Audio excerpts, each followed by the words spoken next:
A pull hook is one of those frustrating shots. There's multiple reasons why it occurs. This is a bit of the chicken before the egg type of scenario. What happens is we end up aiming ourselves a little bit too far right to try and compensate the pull hook. But what happens is, you know subconsciously that you're aiming further right. So you're actually just overdeveloping that challenge. But it's hard to just say aim further left when you haven't got some of the other factors correct first. A strong grip can also cause pull hooks because we might have developed this thinking it's going to help us combat a slice. But a strong grip, a too strong a grip, actually encourages a path that goes further left and turns that face over a little too much. If the ball position is too far forward, that's going to encourage us to make our path go further left because we have to try and find the ball a little bit too much. If it's too far forward, we have to move further left. And because our arc isn't exactly up and down, it's on an axis here, that is going to cause us to go further around. An over-the-top swing is often caused by having too much extension in the wrist. That club face is too much open, and we compensate by knowing that, and we end up swinging over the top. But that over the top sends our path to the left, causing a pull. Lack of club face control during impact. If this is moving a lot or inconsistent, sometimes it's closing too much, sometimes it's opening too much, we're using the wrists incorrectly, we are flipping. All of these things creates instability and causes variable shots that we don't want, like a pull hook and many, many more. You're not going to be able to fix all of those in one fell swoop, but we can focus on just a couple of things that can make all the difference to organize that a lot better and a lot easier. We're going to start with aiming, because if we get this right, other good things are going to be easier to do. When we're setting up to the shot, a lot of times you see people putting a club down by their feet here, where they want it to go, and we try and set ourselves parallel to that. All right, that's very sort of old school kind of look. It might not work for the majority of people, and that is quite surprising, because what happens is when you take the external factors away and you're out on a golf course, there's nothing to gauge us here about where we need to aim. We have to generate that precision on our own. And the way I want you to sort of focus on it initially is not by where my hips are, where my feet are, because I can still hit a straight shot even if my feet are this way.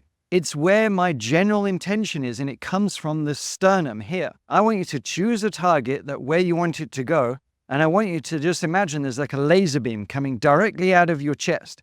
You focus on that. Am I pointing squarely at that target? Am I pointing here? No. Am I pointing here? I'm pointing directly at that target.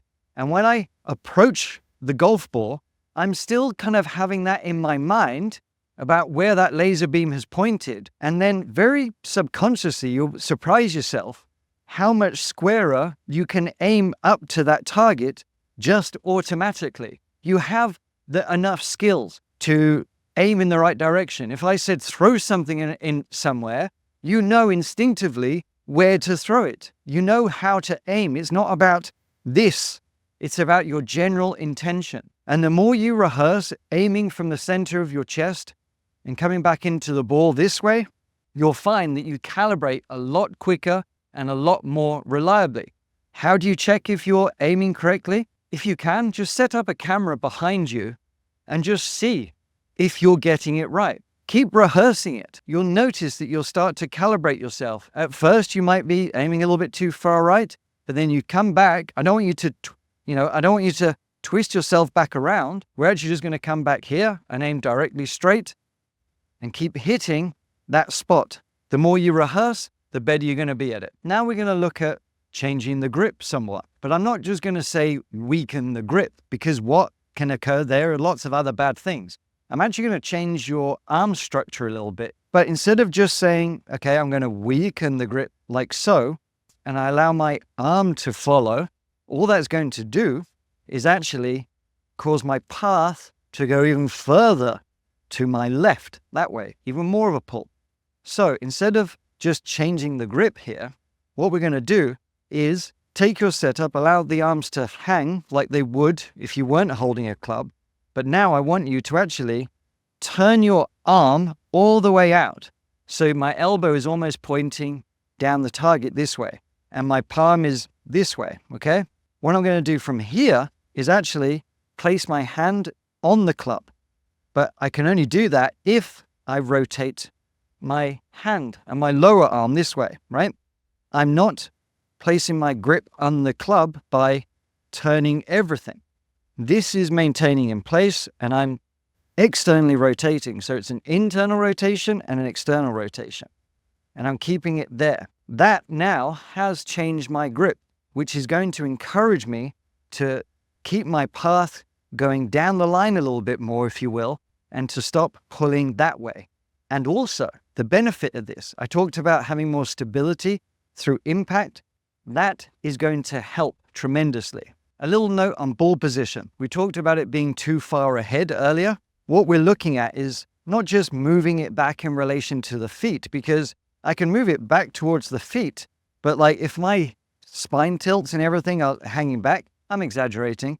The ball hasn't moved anywhere. It's still going to go this way. So what I want you to more focus on is where it is, like we said with the upper body aiming, we're going to focus on where it is in relation to here. Just to keep it very, very simple, let's just try and keep it in the middle of our chest this way, keeping the ball in line with the center of my chest. And now I form my setup around there. I take that arm position, so I have a more subtle grip rather than being too strong. And now I can guarantee that my ball position is certainly not too far forward and it's not too far back, because I'm not paying much attention to where my feet are. I'm just paying attention to my chest and what is in relation to that, because that is the constant that you can rely on. We mentioned earlier about having too much extension at the top, which is going to cause a slice tendency, or an over the top rather. So what happens when we do that?